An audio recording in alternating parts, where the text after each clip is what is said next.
Com o lançamento de Arcane, trazendo personagens com uma feminilidade forte e empoderada, descobrimos que as pessoas gostam desse tipo de personagem. Coisa que muita gente afirmaria que o público, cheio de sexismo, não apoiaria de forma alguma, como realmente tem acontecido. O último grande fracasso que tentou colocar esse tropo em sua obra foi The Acolyte, onde as redes sociais mostraram seu mais profundo descontentamento. Então, será que realmente existe uma rejeição a temas políticos na arte? A verdade é que os estúdios têm tentado aplicar vários tropos diferentes, assim como a mulher empoderada, goela abaixo por muito tempo. Isso inclui Marvel, Ghostbusters e até Star Wars, mas até hoje eles nunca conseguiram fazer funcionar. Porém, com Arcane tem sido diferente. Será que finalmente vai haver alguma mudança nessa direção? Será que a era das narrativas forçadas finalmente vão chegar ao fim? Nesse vídeo nós vamos explorar como a indústria midiática cavou esse buraco e como eles estão finalmente percebendo onde precisam acertar. Esse vai ser os dois lados da moeda, o lado ruim e o lado bom da arte política. Existe um debate de longa data, ou melhor, uma gritaria na internet sobre se a política deve ou não estar presente em filmes, programas, videogames e assim por diante. Algumas pessoas dizem, mantenha sua política fora da minha arte, enquanto outros insistem que toda arte é política, ou que histórias como Star Wars sempre foram sobre políticas. Uma das grandes inspirações de Lucas para fazer Star Wars, com toda certeza, foi Duna, que também é uma arte completamente política. I don't like scandal. And I hate politics. Na época em que a história foi escrita, o assunto que mais estava em alta era a exploração do petróleo. Em Duna, a especiaria faz esse papel de substância importante para que o universo se mantenha equilibrado. He who controls the spice controls the universe. Quem controla o petróleo controla o mundo. Star Wars continua no mesmo caminho de sua inspiração original, apresentando histórias que ainda contêm política. Porém, é inegável que elas não têm se saído muito bem nos últimos tempos. Nesse sentido, podemos dizer que a Disney está sufocando Star Wars com política, assim como outras obras. Um dos temas mais abordados de forma política, por exemplo, é o empoderamento feminino. Quando falamos de uma personagem empoderada, não estamos apenas nos referindo a uma personagem feminina forte. Esse arquétipo é relativamente novo para Hollywood. Yes, I'm a strong woman. Pense nos filmes dos anos 70 e 80. Ripley, de Alien, e Sarah Connor, do Exterminador do Futuro, eram personagens principais fortes que, por acaso, eram mulheres. O heroísmo delas era definido pelas suas ações, e o seu gênero era completamente secundário. A força dessas personagens realistas e relacionáveis é parte do que torna esses filmes atemporais. Se Hollywood tivesse continuado a criar mais personagens assim, tudo teria ficado bem. Eles teriam feito mais bons filmes e o público teria continuado a assistir. Mas, em vez disso, os filmes se encheram de políticas de identidade. Ou seja, Hollywood já fazia filmes de ação com protagonistas femininas fortes há anos, mas agora parece que passaram a tratar isso como uma ideia nova e revolucionária. No começo, isso funcionava como uma ferramenta de marketing útil, pegar uma franquia querida e, sem fazer muito esforço criativo, apenas trocar o gênero do protagonista. Isso dava ao filme um apelo novo, como se falasse sobre igualdade, mas sem realmente ser sobre isso. O problema é que, ao fazer isso, os filmes perderam a sua criatividade e também a sua inovação. Por exemplo, veja She-Hulk, Capitã Marvel e Mulan. Todos esses filmes apresentam protagonistas femininas com força ou poder significativo, e todos foram brutalmente criticados pelo público. Por que isso acontece? Será que é sexismo? Ou talvez seja simplesmente uma má construção de personagem? Não se deve descartar que sim, de fato, existe um ódio real direcionado a personagens femininas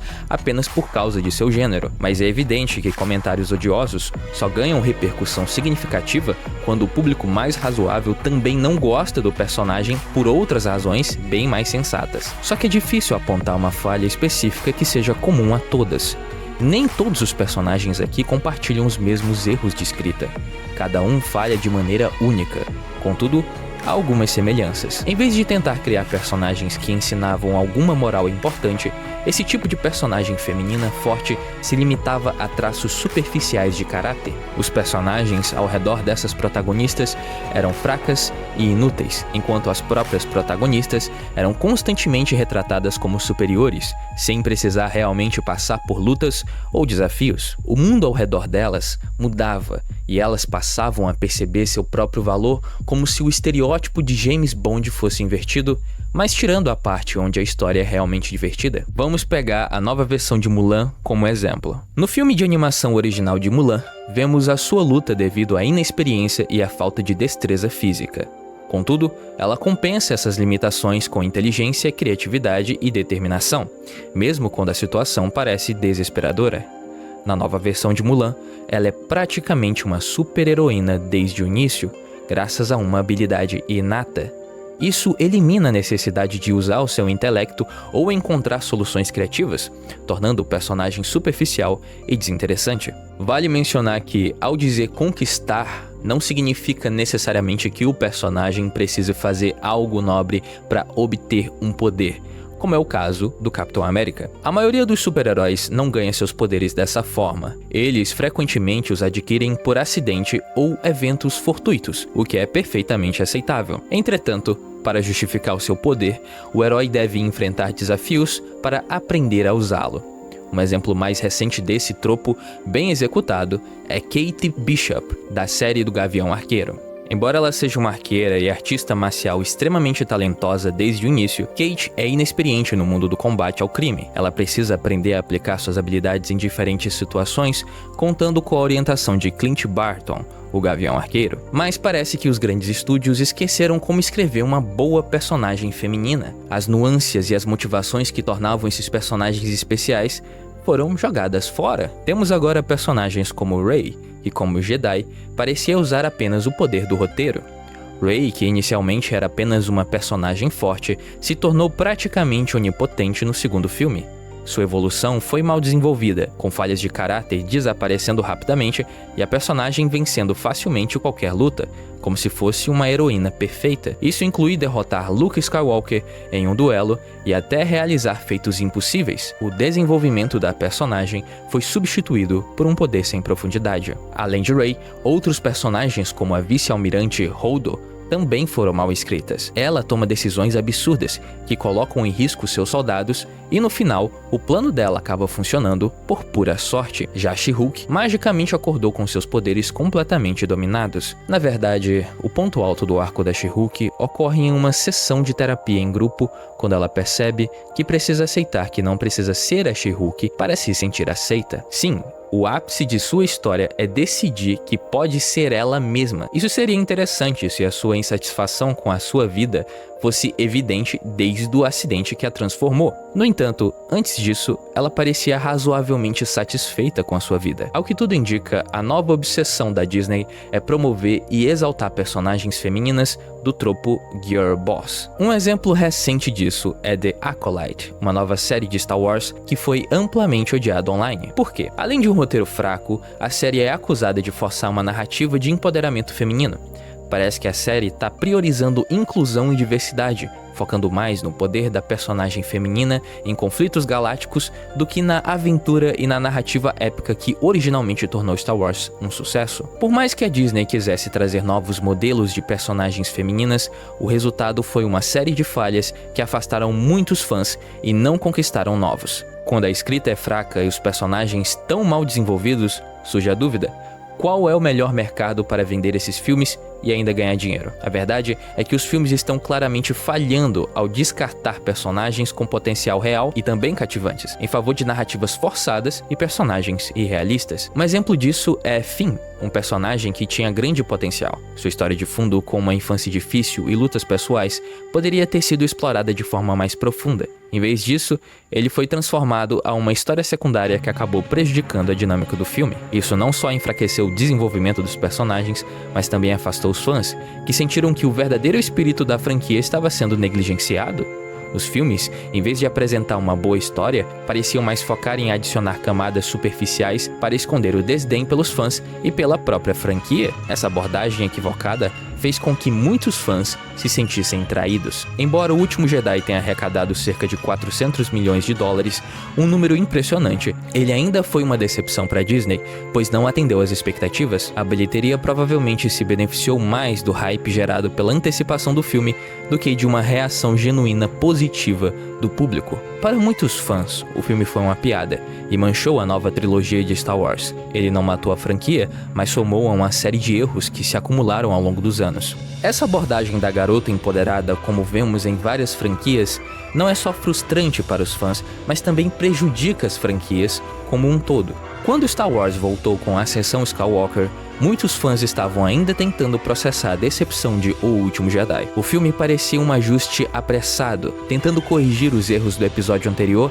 sem realmente aprofundar a história. A reintrodução de Palpatine, sem explicação satisfatória, o retorno da Estrela da Morte e os poderes mirabolantes de Rey apenas tornaram a narrativa mais confusa. No fim das contas, o filme só se manteve relevante por ser parte da franquia principal, mas ele foi um fracasso em termos de qualidade. A maioria dos exemplos que mencionei compartilha essa tendência de colocar tudo nas mãos de uma única personagem, como em Capitã Marvel e Mulan. Tudo o que elas realmente precisam fazer é aceitar o poder que já está dentro delas, livrar-se das restrições impostas por outros e a vitória é garantida. Essa transição dramática entre a vitimização total e o domínio absoluto é o que esses filmes consideram um desenvolvimento significativo de personagem, mas na verdade é apenas uma mudança extrema de um lado para o outro. Nenhuma dessas abordagens é saudável. Existe uma grande diferença entre dar uma representatividade a um personagem e transformá-lo em uma força de natureza invencível que só precisa se libertar das amarras impostas. Para que uma protagonista vença o mal que enfrenta,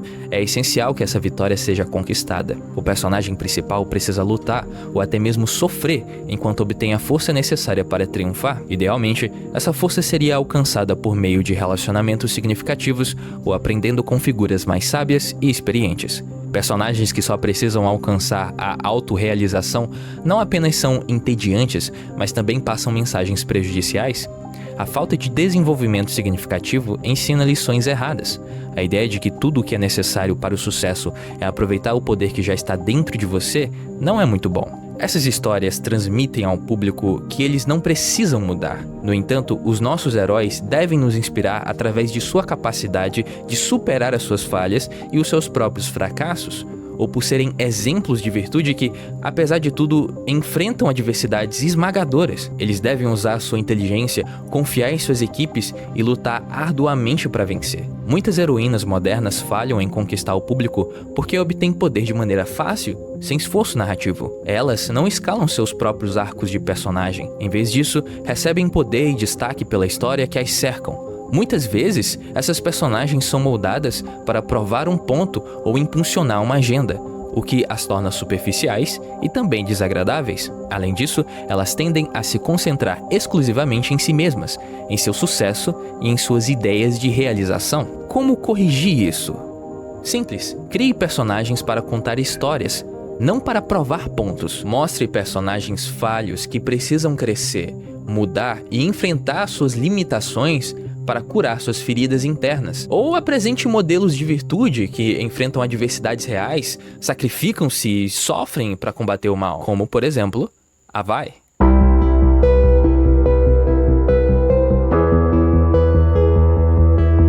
Arcane certamente foi uma surpresa agradável em uma era marcada por adaptações terríveis de videogames. De alguma forma, a série baseada no famoso e tóxico League of Legends conseguiu conquistar tanto os críticos quanto fãs. Isso se deve a várias razões. A animação de Arcane é deslumbrante, a sua construção de mundo tremendamente incrível, e as cenas de ação são estilisticamente marcantes e significativas. Contudo, o verdadeiro diferencial de Arcane está em seu elenco de personagens, que trazem vida ao seu universo. Cada personagem é único, tanto em design quanto em personalidade. Eles são profundamente desenvolvidos e com motivações e visões de mundo próprias. Embora uma história possa ter um enredo inteligente e um mundo rico, se os personagens forem superficiais ou desagradáveis, o público não se conectará com eles, e a obra vai sofrer por isso. Arcane, por outro lado, nos fez amar os seus personagens, mesmo em um mundo tão distante do nosso. Um grande destaque é a Vi, uma protagonista feminina forte que abraça o seu papel de maneira exemplar, evitando os erros comuns do gênero. Vi é competente e forte, mas ela não é invencível. Ela enfrenta desafios físicos e psicológicos, aprendendo a superar suas fraquezas e suas falhas. Além disso, ela se importa profundamente com os outros, lutando ferozmente por aqueles que ela ama. Essas características criam uma protagonista com profundidade que parece real. Mesmo em um mundo steampunk de fantasia, suas motivações, desejos e pensamentos não são fabricados arbitrariamente para o enredo ou para transmitir uma mensagem, mas derivam de sua história de vida e de seu passado trágico. Desde jovem, Vi foi forçada a assumir o papel de irmã e mãe para Powder, enquanto ela sonhava com uma vida melhor. A sua jornada como personagem é construída com base nesses elementos e em suas experiências, o que a torna uma figura autêntica e inspiradora. A série habilmente nos mostra o passado trágico de Vi na cena de abertura, mas logo muda o foco para suas ações e a sua personalidade. Ao invés de insistir excessivamente em sua situação para fabricar simpatia, Arcane nos apresenta Vi da melhor forma, correndo de cabeça para os problemas. O mundo tenta derrubar a personagem, mas ela se recusa a aceitar as dificuldades que a vida lhe impôs. O público ama isso, pois há algo incrivelmente satisfatório em acompanhar uma história de superação, onde personagens eles enfrentam e vencem probabilidades impossíveis, através, óbvio, da criatividade e da determinação do personagem. A série evita exageros, construindo empatia de forma orgânica e nos conquistando com a força genuína de sua protagonista. Os traços de caráter de Vi continuam a se desenvolver ao longo da série. Ela não é uma personagem unidimensional com um único obstáculo a superar ou uma verdade singular a descobrir. Vi é complexa e multifacetada, oscilando entre virtudes e vícios em diferentes aspectos de sua personalidade. Seu arco de personagem, como todo bom arco, é uma jornada acidentada. Sua ascensão de uma jovem das ruas para uma combatente empunhando punhos mecânicos não é uma coisa linear. Ela é fiel ao seu estilo. Cada conquista é fruto de uma luta árdua. Arcane retrata muito bem a determinação que Vi tem, mas destaca também que as suas ações são imperfeitas. Nem sempre as coisas que ela faz lhe resultam em algo positivo. Isso fica evidente em sua primeira cena de luta. Vi é resiliente e feroz no combate, mas ela carece de uma defesa boa, o que resulta em punição. Ainda assim, a sua habilidade como pugilista é impressionante. De onde vêm essas habilidades? Arcane nos mostra isso com naturalidade, através de cenas que nos permitem entender o seu contexto e trajetória sem recorrer a diálogos expositivos e óbvios. A série evita clichês como diálogos em que outros personagens elogiam exageradamente a protagonista. Eles preferem mostrar a sua competência de forma orgânica. Vi não é levada à grandiosidade por artifícios narrativos. Seu desenvolvimento é orgânico e genuíno. Cada cena, cada linha de diálogo tem peso e significado. Não há momentos supérfluos ou cheios de frufru destinados apenas a engrandecer a heroína. Esse cuidado na escrita é um dos pontos fortes da série, evidenciado, por exemplo, no duelo entre Jinx e Echo, onde cada segundo transborda significado sem necessidade de palavras. Focando em Vi, sua conversa com Vander após o assalto é um excelente exemplo de como Arcane constrói personagens complexos. Cada linha de diálogo contribui para estabelecer quem Vi é naquele momento e como ela precisa crescer. Por um lado, Vi defende ferozmente sua independência e deseja uma vida melhor, estando disposta a lutar por isso. Por outro lado, ela confia em Vander. Essa dualidade reflete um conflito universal: o desejo de independência e a autonomia versus a necessidade de segurança e proteção. Vi é forçada a confrontar essa escolha, mas as suas ações revelam a sua verdadeira essência. Ela sacrifica a sua liberdade e independência pela segurança de sua família, mostrando que sua motivação principal não é autogratificação ou busca de poder. Vi se preocupa acima de tudo com a sua família, especialmente a sua irmã. Powder. Embora isso não seja uma revelação surpreendente para quem assistiu a primeira temporada, é bem interessante analisar que existe uma diferença crucial entre as duas personagens. É como se uma fosse oposta à outra. Vi é um exemplo de como histórias bem contadas precisam ressoar emocionalmente.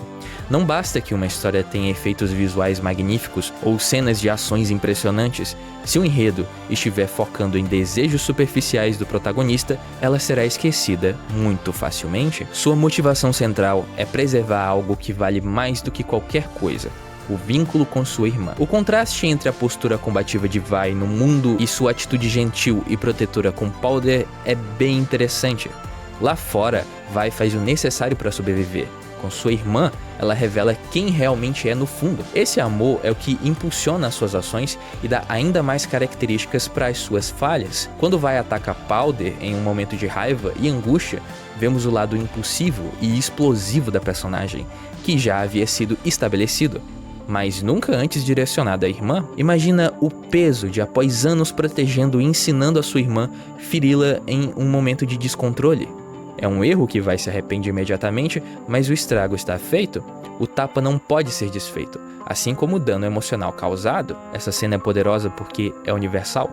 Todos nós, em algum momento, já dissemos ou fizemos algo que causou uma dor irreversível em um relacionamento, especialmente quando estamos mais vulneráveis. Infelizmente, a história de Vi não termina nesse erro.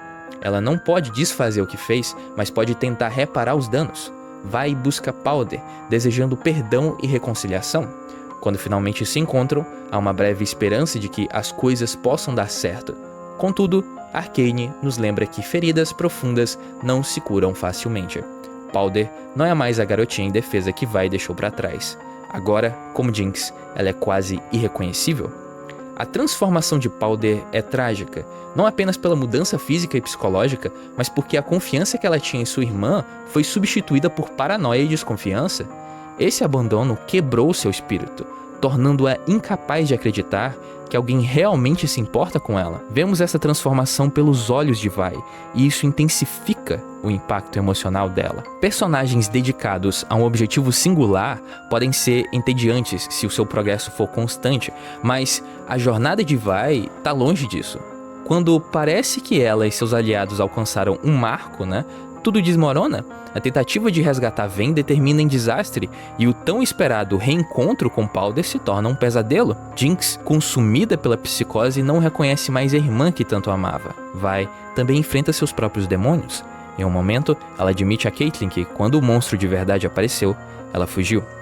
Essa confissão carrega um duplo sentido. No incidente no mercado de peixes, Vi deixou Powder com Silco, mesmo após machucá-la e chamá-la de Jinx. Mais tarde, durante uma batalha, ela abandona Caitlyn ferida e, mais importante, evita encarar plenamente o que Powder se tornou. Vi não pode trazer sua irmã de volta, mas pode buscar vingança contra o homem que acredita ter destruído a sua família, Silco. Apesar de seus erros, a sua luta permanece motivada por um desejo de proteger aqueles que ela ama e corrigir os erros que, no fundo, sente ter causado. Essa complexidade é o que faz Vi um personagem tão fascinante. Vi é, até o fim, impaciente e propensa a agir sem pensar nas consequências. Isso não quer dizer que ela não tenha crescimento. Um exemplo disso são seus duelos com Savika. No primeiro, Vi ataca impulsivamente e é pega de surpresa, mas no segundo, ela entra mais cautelosa, avaliando a situação antes de atacar. Vi poderia ter agido com mais paciência, talvez fazendo um reconhecimento mais detalhado e descobrindo o novo aprimoramento de Savika. Isso a teria deixado mais preparada para a luta. Mas estamos falando de Vi, podemos esperar certo crescimento, mas não uma mudança radical. Apesar disso, a personagem nunca se torna irreconhecível, porque o seu núcleo permanece o mesmo. Mesmo após seus confrontos com Powder, que se transforma em Jinx, e a sensação de que ela pode ter desistido de sua irmã, o desejo de se reunir com ela nunca desaparece.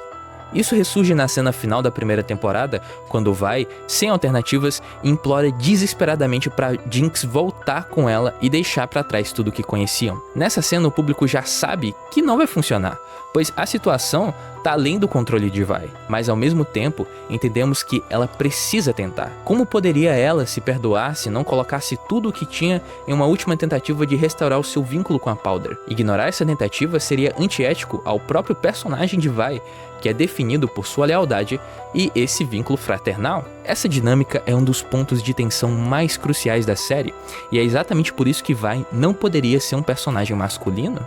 Alguns comentam que, para escrever um personagem feminina forte, bastaria pegar um personagem masculino e trocar o gênero, mas isso não é verdade. Homens e mulheres não são os mesmos, e uma personagem feminina não pode ser simplesmente uma versão masculina sem que isso soe artificial e estranho.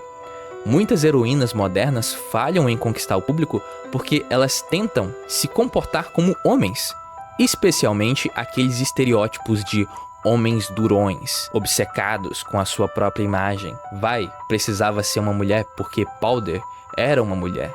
E o vínculo entre duas irmãs tem uma dinâmica única. Um irmão mais novo, por exemplo, não aceitaria tão prontamente o cuidado e a proteção de uma irmã mais velha, o que reforça a conexão entre Vi e Powder. Essa construção de personagem sólida, que muitas vezes falta na mídia moderna, é o que torna Arcane uma história tão envolvente e bem-sucedida. A excelente escrita de Vi é uma prova do que mentes criativas podem fazer quando se entregam de corpo e alma ao mundo que eles estão criando. Muitos escritores modernos parecem ser incapazes de se distanciar da nossa realidade, nossa política e clima social ao escrever as suas histórias. O resultado são inserções desajeitadas de valores e ideias modernas que parecem deslocadas em um mundo de super-heróis, fantasia ou ficção científica. Arcane, por outro lado, constrói seu mundo de forma proposital e meticulosa, criando personagens que se encaixam nesse mundo e não no nosso mundo. Os escritores de Arcane conseguiram criar personagens que o público ama ou ama odiar. Esses personagens nos envolvem tanto em sua história que, enquanto assistimos, somos transportados para o mundo deles, esquecendo momentaneamente as ansiedades do nosso, e vivemos a experiência deles. As histórias hoje em dia estão tentando empurrar suas visões políticas de mundo para nós da forma mais direta possível. Não existe nada artístico nisso, é apenas propaganda. Mas quando histórias conseguem trazer essas mensagens para o campo subjetivo das metáforas e das hipérboles, tudo começa a se encaixar. As metáforas são o mais alto nível narrativo que uma história pode chegar, e a mera exposição não faz sentido para o telespectador. A boa arte não nos ensina por meio de palavras, mas por meio de exemplos. Elas não contam, elas mostram. Personagens fortes são fortes porque os vemos assim, e não porque nos foi contado. Por conta disso, você deve ter em mente que o que nos ensina não são meras palavras, mas sim exemplos. E qual será o exemplo que esses personagens estão passando? Muito obrigado aos meus apoiadores, vocês são incríveis. Torne-se você também um apoiador aqui do canal, se tornando membro. Entra lá no nosso Discord para conversar com a galera e me siga no Instagram. Eu não posto nada lá, mas vai que eu comece a postar. Muito obrigado aos meus apoiadores,